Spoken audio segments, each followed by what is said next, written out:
खबर नालंदा से, जहां 11 लोगों की मौत के बाद सर्च अभियान चलाया जा रहा है। बड़ी खबर आपको बता रहे हैं नालंदा से, 11 लोगों की मौत के बाद सर्च अभियान चलाया जा रहा है। सोहसराय के छोटी पहाड़ी में सर्च अभियान चलाया जा रहा है।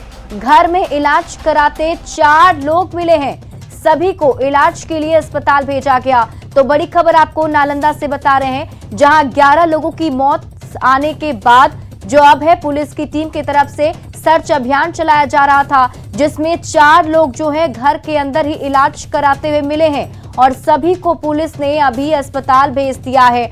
आपको बता दें कि नालंदा में जहरीली शराब से 11 लोगों की मौत हुई थी। उसके बाद सोहसराय के छोटी पहाड़ी में ये सर्च अभियान चलाया जा रहा है। हमारे सहयोगी अभिषेक हमारे साथ फोन लाइन पर जुड़े हुए हैं। अभिषेक, देखिए 4 लोग मिले हैं, चारों को अस्पताल भेजा गया। क्या फिलहाल अभी भी सर्च अभियान चल रहा है? क्या जानकारी मिल पा रही है? जी बता दो कि अभी भी फिलहाल सर्च अभियान चलाई जा रही है और घर घर की तलाशी ली जा रही है कि कहाँ लोग छिपे हुए हैं। लेकिन जिस तरह से सर्च अभियान में लगातार जो मिल रहे हैं, उससे एक तरह से पुलिस के लिए चिंता के विषय बने हुए हैं, क्योंकि जिस तरह से पुलिस लगातार खोज के निकाल रही है, तब तक बहुत लोगों को देर हो चुकी है और इसी में कई लोग दम तोड़ रहे हैं। फिलहाल जिस तरह से अभी एसपी और डीएम भी सर्च अभियान चला रहे हैं। जी क्या लगता है अभिषेक कि अभी ये सर्च अभियान और आगे चलता रहेगा? क्या जानकारी मिल पा रही है वहां पे? क्या और भी कुछ ऐसे लोग मिल सकते हैं जो घर पर ही इलाज करा रहे हैं?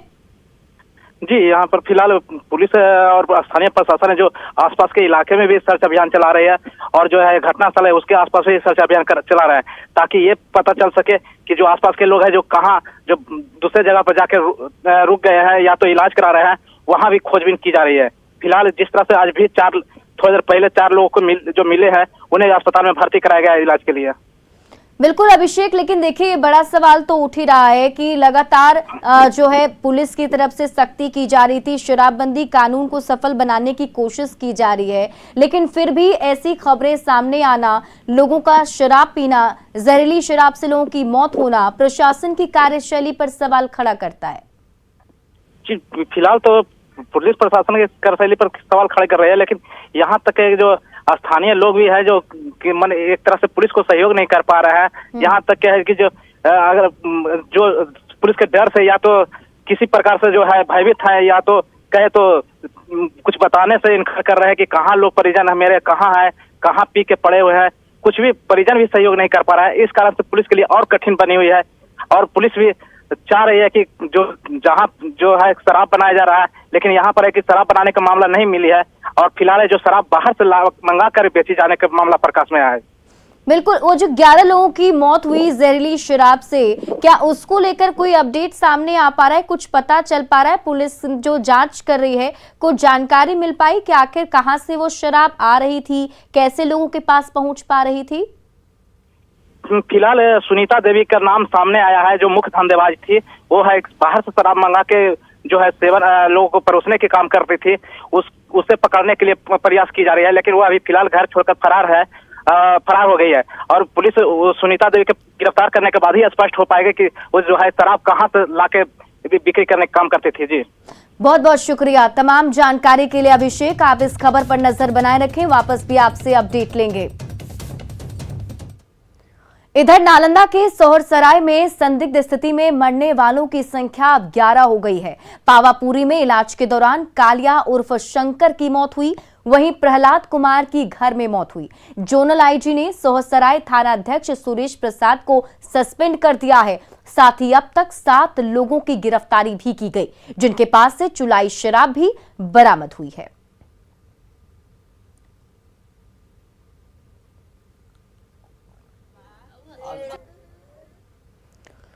मृतक के परिजन चीख चीख कर कह रहे हैं कि लोगों की मौत शराब पीने से हुई है और वो शराब की अवैध तस्करी को खत्म करना चाहते हैं। कैसे घटना घटी है? यही सब देखिए कि रोज पीता पिलाता खिलाता है, आके सुतता तो मालकिनी भी नहीं यहाँ पर है, मार पीट के मालकिनी के भगा दिया है। फिर मालकिनी अभी आ रहे हैं, नहरा से तैयार है, उसको एगो लड़का है सर, समझे। अब महेश चौधरी भी बेचते हैं वहाँ पर, वो सोचते हैं कि पूरा संस्कार हटवाइए यहाँ पर से, बिहार शरीफ से। हम लोग देखिए सर यही मांग करें कि जितना जल्दी खत्म हो जाए, इसलिए सर कि हम लोग वैष्णव हैं, ये मोहल्ला टोटल वैष्णव है, हम लोग कबीर पंथ से हैं। हम लोग के घर में दारू तारी नहीं, मांस मछली कुछ नहीं पकता है। अगर हम लोग के घर में छापा मारेगा पुलिस तक कितना हम लोग को शिकायत और लगातार तो मौत हो रही है, जांच का विषय बन गया। हाँ, एकदम जांच करवाया जाए। वहीं इन मौतों पर पुलिस चुप है, उसको जांच रिपोर्ट का इंतजार है, लेकिन मृतकों के परिजन दावा कर रहे हैं कि इनकी मौत शराब पीने से हुई है। मृतक प्रहलाद की मां की सुनिए, वो क्या कह रही हैं। तो पिलाई से बैठ के हम पूछे उससे कि हमारे वो बेटवा के पिला देनिया सुनितवा के, तो कल के कि एक पॉलीथीन पील को ओकर बाद जब बेटवा अले तो कहली हमें कि पीनी है बेटा, तो डरल नहीं बोलो कि बापा मारे लगत, चाचवा मारे लगत, भाईबा मारे लगत। तो रात के अली खिचड़ी बना के देवे ला, तो जखने जिरी जिरी ऐसे ऐसे गेली ना, हम अखिया बना ले तो कल कि मैया आओ गिरज में, मैया जे तू नहीं आओ गिरज में अखिया बनैने था। तो वो खिचड़िया है, देखो खिचड़ियो है, सुन लो। तो मैंने आपका बेटा कभी अभी मौत हो गया है? हाँ, हमरे बेटा का मौत हो गया। पहला था, पहला तो नाम है। और घर ही में मौत हो गया? हाँ, शराब पियत है का? हाँ, शराब तो 2-3 पॉलीथीन पिलेबी किया सुनितवा। नालंदा में 11 लोगों की मौत के बाद शराबबंदी पर एक बार फिर से सियासी घमासान तेज हो गया है। इस बार घमासान पक्ष विपक्ष के बीच नहीं, बल्कि सरकार के सहयोगियों के बीच है।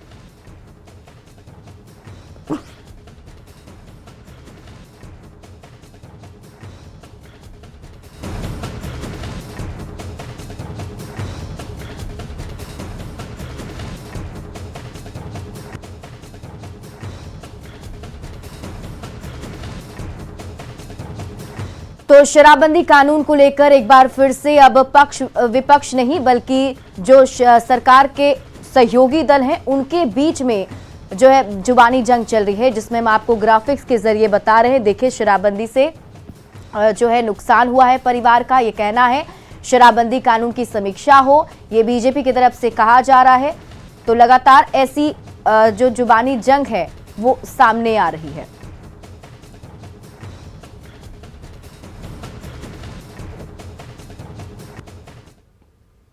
और अब इस पूरे मामले पर मंत्री नितिन नवीन ने क्या कुछ कहा है, आप वो भी सुनिए। देखिए, मैं बहुत स्पष्ट कहा कि जहां भी प्रशासकीय लापरवाही होगी उस पर कार्रवाई होनी चाहिए। अब माननीय मुख्यमंत्री जी जो लगातार जिस उद्देश्य से काम कर रहे हैं, अगर उस उद्देश्य को अधिकारी वर्ग अगर नहीं पालन करा पाते हैं तो निश्चित रूप से उस पर कार्रवाई होनी चाहिए। माननीय अध्यक्ष जी ने इस ओर इशारा किया है। बीजेपी के सवाल पर जेडीयू ने भी पलटवार किया है, आप वो भी सुनिए।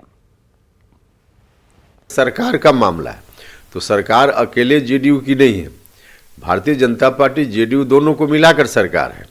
और मुख्यमंत्री जी हर तरह से इस मामला में बड़ा से बड़ा भी कोई व्यक्ति हो अगर पाया जाएगा तो उसके खिलाफ कार्रवाई सरकार करेगी। इसमें कहीं से मुख्यमंत्री जी नहीं हिचकने वाले, तो उसके आधार पर सरकार अपने हिसाब से निश्चित रूप से इस मामले में भी कार्रवाई करेगी। शराबबंदी पर बीजेपी और जेडीयू में घमासान छिड़ा हुआ है। इस बीच आरजेडी ने भी शराबबंदी को लेकर सरकार पर हमला बोला। आरजेडी ने इसके लिए बीजेपी और जेडीयू दोनों को जिम्मेवार ठहराया है। को शराबबंदी लागू करनी है, वो आपस में शराब के नशे में लड़ रहे हैं सत्ता में बैठकर। तो अब ये खरमास खत्म, खेल शुरू, ये बात तो हम लोग कह ही रहे थे कि बिहार की जो स्थिति है सत्ताधारी दलों की वो तो दिख रही है। ये आपस में लड़ झगड़ रहे हैं, तो ये शराबबंदी कानून को लागू क्या खाक करेंगे। गया जंक्शन पर 1.5 किलो सोने के साथ एक तस्कर को गिरफ्तार किया गया। पटना से पहुंची डीआरआई की टीम ने गया जंक्शन पर यह कार्रवाई की है। इंदौर शिप्रा एक्सप्रेस में छापेमारी कर 74 लाख से भी ज्यादा के सोने के बिस्किट बरामद किए गए। सोने की बिस्किट को लेकर आरोपी कोलकाता से लेकर मिर्जापुर जा रहा था। कमर में बांधकर आरोपी सोने की बिस्किट की तस्करी कर रहा था।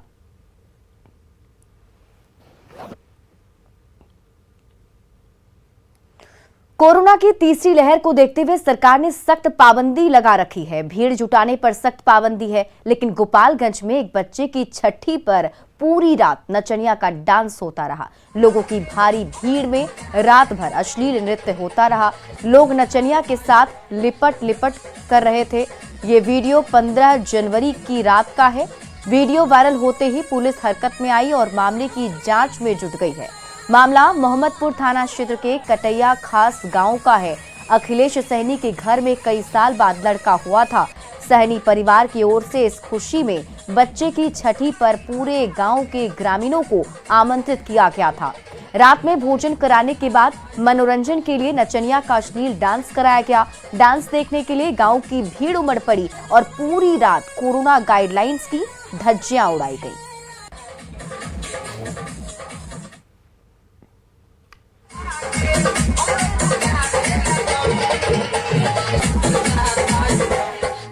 मोहम्मदपुर थाना क्षेत्र के कटिया खास गांव से आया है, जिसमें दिख रहा है कि अश्लील नृत्य करते हैं। और वो सबसे महत्वपूर्ण बात है कि जो अगल बगल जितने भी लोग हैं सोशल डिस्टेंसिंग का पालन नहीं हो रहा है और ना ही कोई मास्क लगाए हैं। तो स्थानीय थानाध्यक्ष मोहम्मदपुर को निर्देश दिया गया है कि इसकी सत्यता की जांच करके विलंब प्राथमिकी दर्ज करते हुए विधि सम्मत कार्रवाई प्रारंभ करें। कोरोना संक्रमण के बीच राज्य सरकार की ओर से पाबंदियां लगाई गई हैं। बावजूद इसके जमुई में लोगों की लापरवाही कम होती नहीं दिख रही। ये हाल है कि लोग श्राद्ध कर्म में भी डीजे बुलवाते हैं, डांसर से डांस करवाते हैं। लोगों ने यहां कोरोना गाइडलाइन की धज्जियां उड़ाई। तस्वीरें आपकी टीवी स्क्रीन पर है, देखिए। सोशल मीडिया पर यह वीडियो वायरल हो रहा है। वीडियो बरहट के जवातरी गांव का बताया जा रहा है। हालांकि न्यूज़ 18 इस वायरल वीडियो की पुष्टि नहीं करता है।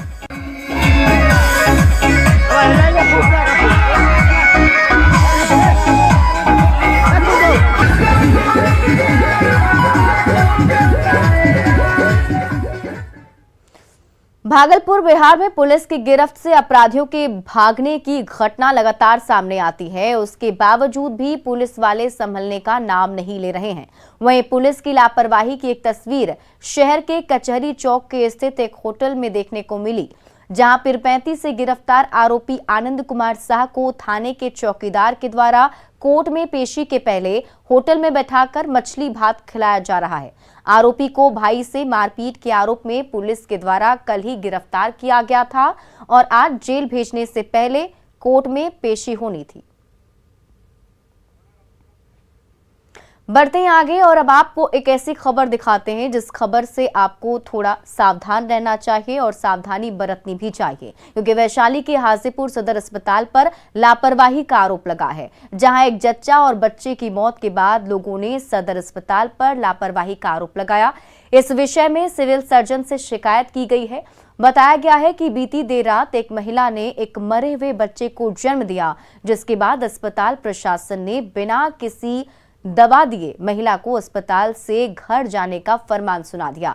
घर आने के बाद महिला की मौत हो गई। सिविल सर्जन ने कहा कि इस मामले में जांच के बाद कार्रवाई की जाएगी। कुछ बताया नहीं, ना कुछ दवाई दिया, ना कुछ ऐसा कुछ भी नहीं किया। इसके कारण माँ भी डेथ कर गया सर। यही बात एकदम साफ लापरवाही है स्वास्थ्य विभाग में। इस तरह से हरकत मेरे साथ हुआ है, कल किसी और के भी साथ हो सकता है। यही वजह है और कुछ नहीं है सर। मैंने स्टील बर्थ हुआ, बच्चा मरा हुआ था, पैदा हुआ। उसके बाद माँ को प्रयासा लेके चली गई। वहाँ गई, सवेरे आई, मिट चार्ज नहीं किया। परिजन तो बता रहे हैं कि महिला की स्थिति उस समय नाजुक थी, लेकिन हटा दिया गया, जिसकी वजह से उसकी मौत हो गई। नहीं, ऐसा नहीं, वो अपने मन से आशा कोई लेके चली गई। मुंगेर में गंगा नदी बन रहे श्री कृष्ण के लोकार्पण की तारीख एक बार फिर से बढ़ गई है। 16 जनवरी को पुल का लोकार्पण होना था, लेकिन लोगों का इंतजार और बढ़ गया है, जिससे लोगों में निराशा है। श्री कृष्ण सेतु का जायजा लिया मुंगेर संवाददाता अरुण शर्मा ने।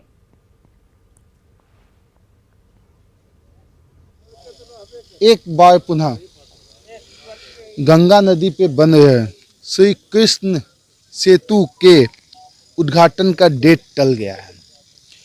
पहले 25 दिसंबर था, उसके बाद संभावित 16 जनवरी को होना था, लेकिन आज भी इस पुल का उद्घाटन नहीं हो पाया।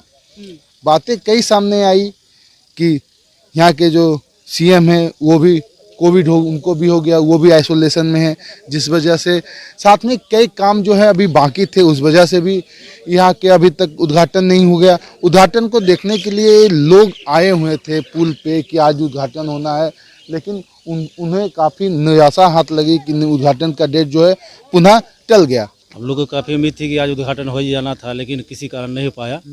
जिसके कारण बहुत ही निराश होकर हम लोग को जाना पड़ रहा है। और ऐसा 2 बार डेट बढ़ चुकी है, आगे ऐसा नहीं हो। हम लोग 20 साल से पुल का इंतजार कर रहे हैं, यही उम्मीद से आए थे, लेकिन अब लगता है क्या कि हम ही लोग को खुद से उद्घाटन करना होगा, क्या कि इन लोगों का डेट फेल हो रहा है। हो सकता है कि हम लोगों को उद्घाटन करने के बाद अगर उनका मन जागेगा तो उद्घाटन करेंगे। उसमें हम सारे लोगों को बहुत दुख है, तकलीफ है, और मन में ये बात है कि आखिर इतना बार बार इस तरह का डेट जो बढ़ रहा है, ऐसा थोड़ा सा लगता है देखने से कि जो प्रशासनिक है, अधिकारी है, या जो सिस्टम है कोविड भी एक मैसेज है, हो सकता है कि कोविड का हो, लेकिन फिर भी 2 बार डेट दिया गया तो उद्घाटन हो जाना चाहिए था। जो है कि जो आज उद्घाटन होना था वो अब नहीं हो पाया है। जो आइसोलेशन से सीएम जो है यहाँ के वो निकलेंगे, उसके बाद की संभावना व्यक्त की जाती है कि 20 के बाद के कोई डेट यहाँ के पुल के उद्घाटन का हो सकता है। अरुण शर्मा, न्यूज़ 18, श्री कृष्ण सेतु। पटना में भी अब मुंबई की तरह मरीन ड्राइव बन रहा है। मार्च महीने तक फर्स्ट फेज का काम पूरा करना है, जिसके लिए पथ निर्माण विभाग ने अपनी पूरी ताकत लगा दी है।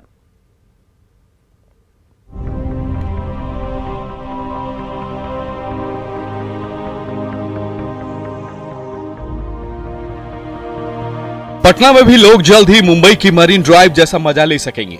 गंगा की लहरों के साथ बिना ट्रैफिक के लोग तेजी से भागते नजर आएंगे, क्योंकि नीतीश सरकार के dream project Lokmanya Ganga express का फर्स्ट फेज मार्च तक पूरा हो जाएगा। हम लोग मार्च महीने तक इस योजना को कंप्लीट करने की काम कर रहे हैं।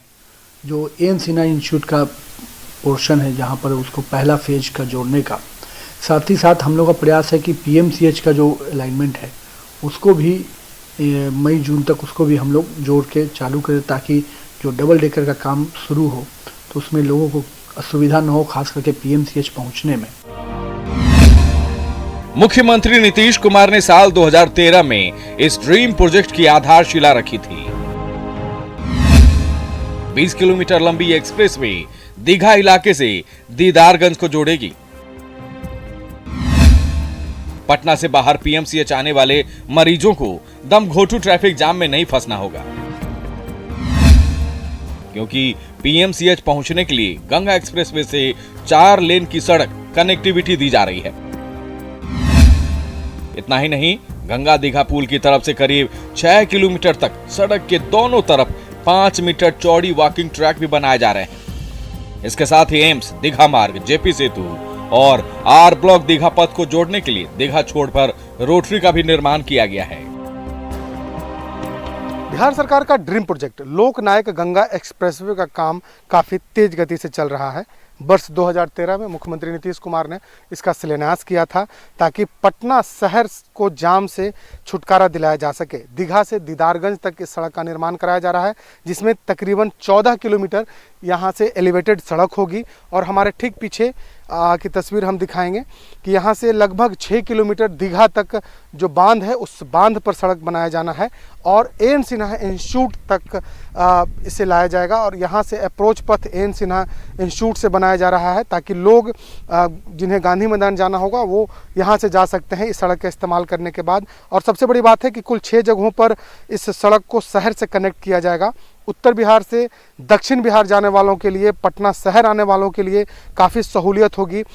पीएमसीएच और एम्स में भी जो मरीज हैं यदि वो जाते हैं तो उन्हें भी सहूलियत होगी, क्योंकि उसके लिए अलग से जो अप्रोच है, अलग से सड़क का निर्माण किया जा रहा है। तो कुल मिलाकर के कहा जा सकता है कि पटना के लिए एक बड़ी सौगात सरकार की तरफ से है। और सरकार ने भी यह दावा किया है कि तय समय सीमा के अंदर हम इसे पूरा करेंगे और मार्च महीने तक फर्स्ट फेज का काम पूरा हो जाएगा, दीघा से लेकर एन सिन्हा इंस्टीट्यूट तक। अगर इस बहुप्रतीक्षित गंगा एक्सप्रेसवे पर खर्च की बात करते हैं तो राज्य सरकार इस ड्रीम प्रोजेक्ट के लिए अब तक 1390 करोड़ रुपए दे चुकी है, जबकि हुडको से 2000 करोड़ रुपए की अतिरिक्त व्यवस्था की गई है। सरकार का दावा है कि गंगा एक्सप्रेसवे के रास्ते में पैसे की कमी बाधा नहीं बनेगी।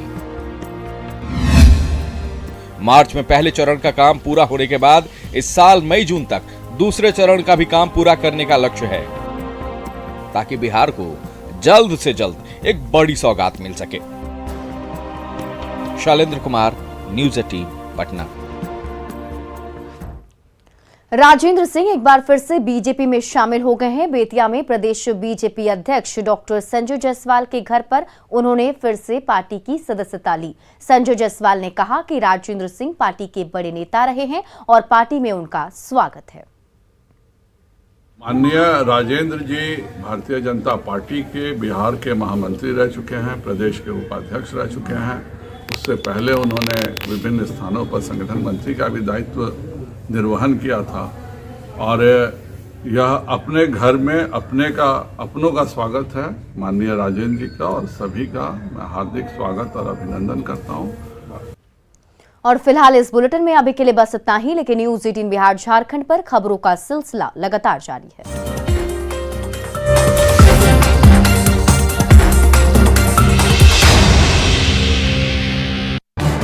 इस न्यूज़ हेडलाइंस के